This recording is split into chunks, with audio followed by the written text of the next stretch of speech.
Welcome, welcome, welcome. I'm Amy. I'm excited to be here with you today. And I just want to tell you that I get asked this all the time. Amy, how do I know what my purpose is? Well, what is my purpose on this? How do I know it? If that's you, you join me at the right time. We're going to discuss some keys to discovering what your purpose is. Truthfully, you're probably already living in your purpose partially, right? So we're going to just lock in there and figure it out. And I want to do that because, guys, I'm setting the page, I'm setting the tone. January the 11th, 2025, we're going to have a You Are More women's conference. I'm calling it 2025, your year to thrive. It's going to be a power-packed event. We hosted our first one last year. It was great. It was epic. We had fantastic speakers. It was a wonderful day to build community with like-minded people. We're bringing it back better than ever this year in 2025. So mark your calendars, January 11th. Registration will be coming out next week. So just want to put that on your radar. But we're going to start to just kind of prep you because I want your year next year to be a year of impactfulness. I want it to be significant for you. I want you to thrive and I want you to win in 25. I want that for you. I want it for myself and I want it for you.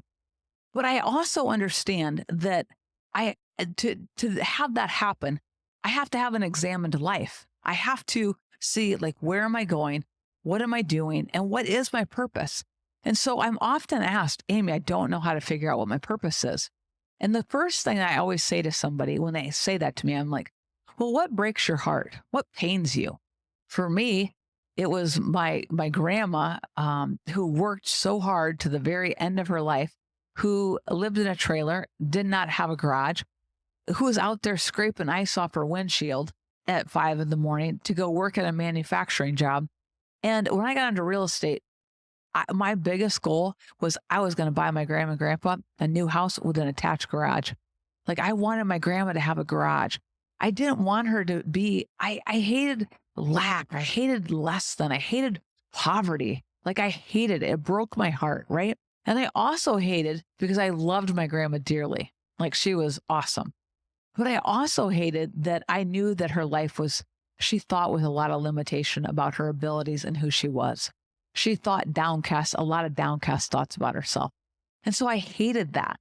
And it's always been my thing. I've always I've always landed towards people that I know that they might have thought systems that are beating them down. They might have, they were told something. They're like, I hate lack and limitation. And so I'm always trying to shine the light bright on people's gifting and their ability and to break negative cycles of thinking over people's lives. My purpose is to be a hope dealer and literally teach people how to win using biblical principles in any area, right? But I want to, but in that, show forth their gifting. So, number one, what pains you? What hurts your heart? Number two, what excites you? And I'm just giving you my example so you can start to go, oh, yeah, that's kind of how I am. Or yeah, I'm like this in this area.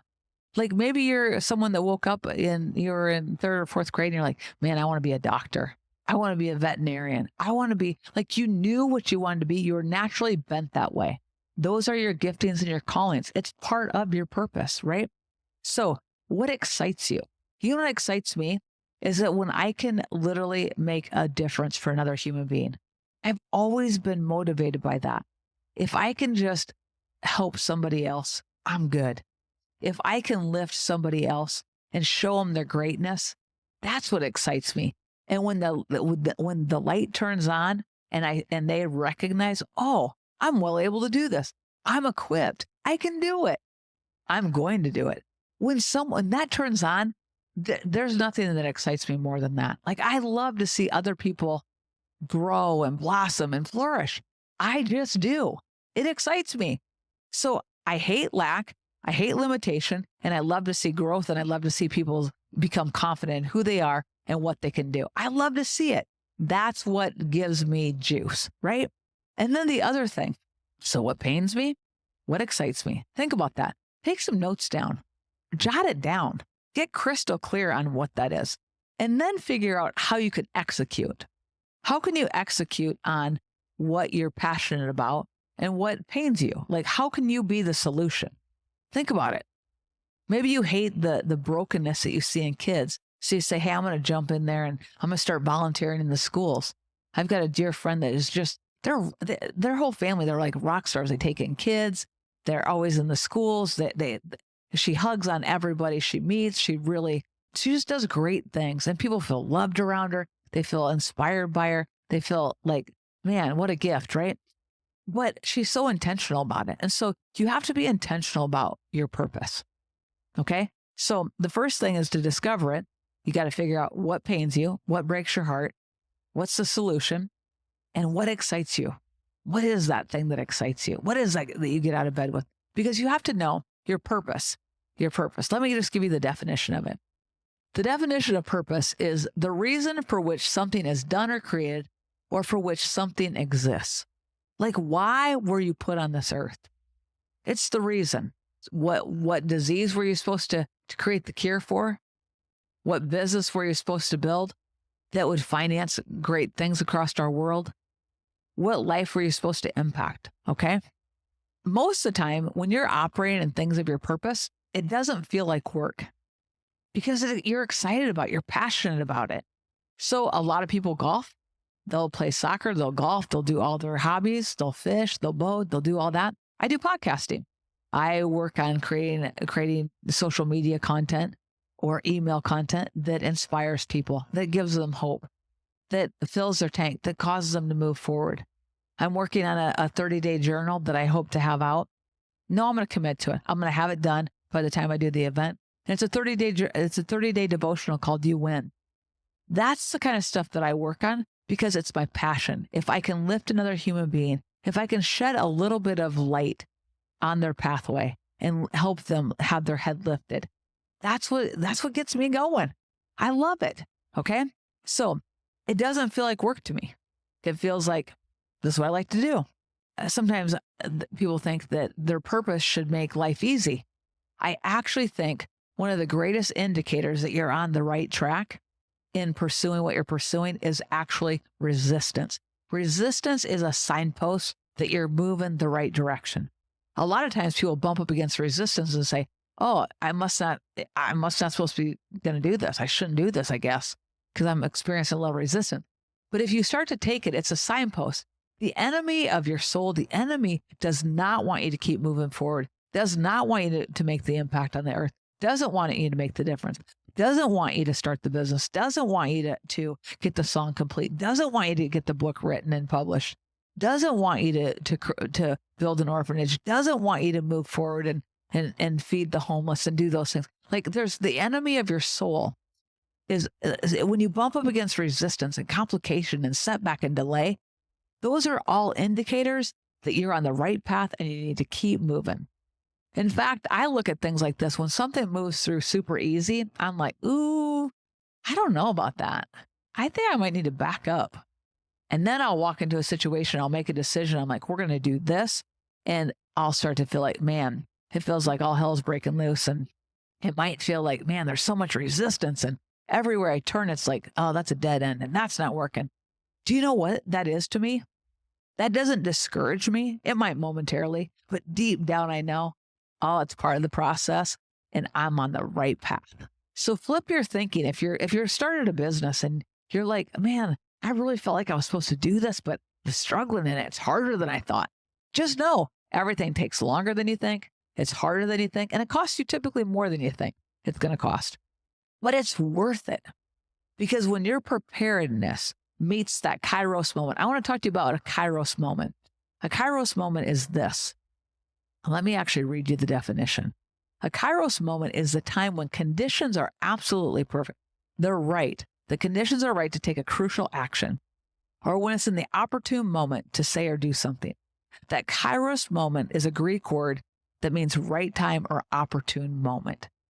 I believe God has Kairos moments set up for you in your life. I believe 2025, your year to thrive, has got a Kairos moment set up. If you will set yourself to pursue purpose. Purpose for me is much bigger than just a job or a career. It's much bigger than just a role as a wife or a mom. It's much bigger to me than being a leader. My purpose is so tied to every day. I want to make an impact for eternity. I don't want it just to matter on earth. I want it to matter for eternity. So where can I leave an impact and how can I do it? How can I show and turn people's attention towards, hey, you know what? You serve a good God who wants to help you win. He does. He always is going to turn all things for your good. If you'll stay the course, he'll turn everything for your good. He'll make it for your good. And so that's what I'm always wanting to shine that light. But for me, that purpose is I've got a deep a consecration to it, because you'll pay a price to walk in your purpose. The price will be people don't understand you. You'll walk it alone. You'll be afraid. You'll be fearful. You'll be discounted perhaps. You'll be walking sometimes when it feels like you're putting one foot in front of the other and you're completely in the dark. And you just have to know that I'm on purpose. I'm working, this is all working for my good. But guess what? Those are the moments when you have to step back and go, thy word is a light into my path. All right, okay. Teach me to number my days. Show me how to operate today. Every day I use my words, because the words are an overflow of your heart. And what follows your words follows your life. Your life follows it, okay? So every day I come into agreement with my purpose, that I'll be more impactful, that my steps are ordered. Say these things, guys. Say, my steps are ordered of the Lord. That my path is getting wider and it's getting brighter. Like everywhere I go, there's provision on all hands. Everybody or everything I have need of to complete what I'm supposed to do on this earth is coming to me at the right moment and at the right time. I'm always at the right time and the right place to meet the right people. Again, because my steps are ordered. God's working all things for my good. My steps are ordered, right, guys? I keep going back to my steps are ordered. I will fulfill all that I'm on this earth to fulfill. I say that all the time. I'm going to fulfill everything I'm on this earth to fulfill. So here's the thing. Let me just remind you of this. We're on this earth, and it might seem like we're on it for a long time. Guys, life goes so fast. I'll never forget this. I've always been a person that just wanted to make a difference for human beings and love them and show them their greatness. But fast forward 2021, and I enter 2021 in a health crisis. And guess what? Everything gets really quick, really real. I mean, it's like your world gets rocked. You can't think, your head's spinning. And it was really a realignment. It was a repositioning for me, because I became even more intentional. I thought I was intentional. I'm even more intentional. I'm on point. My purpose is to create an impact in other people's lives. And that purpose supersedes the real estate transaction, whatever it is. It's like I spent the afternoon the other day, and this is not a pat myself on the back, but I spent the afternoon the other day, and I pray with so many people. So many people come to my office and say, Amy, can I talk with you? So many people sit and say, Amy, I got a problem. Can you pray with me? And I am so honored by that I pulled into my office the other day and I thought, is my office a real estate office, or are we building a community of ministry that we pray for people? Yeah, we'll sell your homes and market them and do the best job we can possibly do and service you at a high level. But we're also going to step in the trenches with you. We'll pray with you. We'll meet your needs, because I see it happening in my office all the time. Daily, basically. It's almost daily to someone. I pray with somebody, a client that walks in the door that has a concern. And I think it's the greatest honor. But I know as I continue to do that and just continue to be bold in who I am, right, that I'm attracting a tribe and a vibe. I'm authentically who I am. And the more that I'm authentically who I am, the more my tribe continues to be drawn to me, the more the people come into alignment with me, and the more my influence and my impact starts to grow, because I'm not trying to be somebody else. I'm only trying to be me. I'm only trying to be who God made me on this earth. And he made us uniquely us, right? Uniquely you. So I want you to thrive in 25. But before you can thrive, you really have to get crystal clear. Get crystal clear on your mission. Get crystal clear on your giftings and what it is that you want to make an impact on. Get crystal clear. And then go for it. And just understand that it's going to come with discouragement. It's going to come with rejection. It's going to come with some hopelessness. But the benefit, the benefit uncomparable. The benefit, the gifting, the overflow, how it feeds your soul, how it ignites something on the inside of you. No comparison. It's worth the cost. I always think this: I'm going to lay everything I have on the line to become everything I'm supposed to be on this earth. And I hope you'll join me in that commitment. Lay it all on the line. Throw as much mud on the wall as you possibly can to become everything that you're supposed to become on this earth. Don't just exist in life, but truly live. And that life of faith and that life of purpose, it's wrought with trials and adversity. I'm not saying it's not, but you have on the inside of you a deep sense that you're overcoming. You're an overcomer, and he will cause, even if you have a situation with enemies, he'll cause even your enemies to be at peace with you. That's what the Bible says. But he'll work everything for your good. So no matter what you walk through in this life, it's all working for your good if you can just shift your perspective on it. So pursue your purpose, get ready, jot it down, spend some time really getting crystal clear. Because when you're really clear, the results will appear. I'm going to say that again. When you get crystal clear, the results will appear. When you get crystal clear in your dreams, you get crystal clear and committed to making things happen, you'll be amazed at what starts to unfold. So know this: let's get on purpose. Let's ignite that thing on fire. Let's light it up. Let's light up 25. 25, your year to thrive. I'm walking in my purpose. I'm walking in great influence in my purpose. I'm fulfilled. I'm excited. I might have some down days. I might have some discouraged days, but my life counts. And so does yours.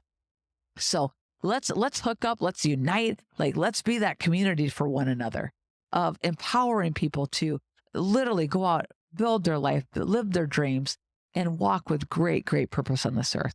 Know this: I'm grateful for you. I'm thankful for you. And you truly are more. Be blessed.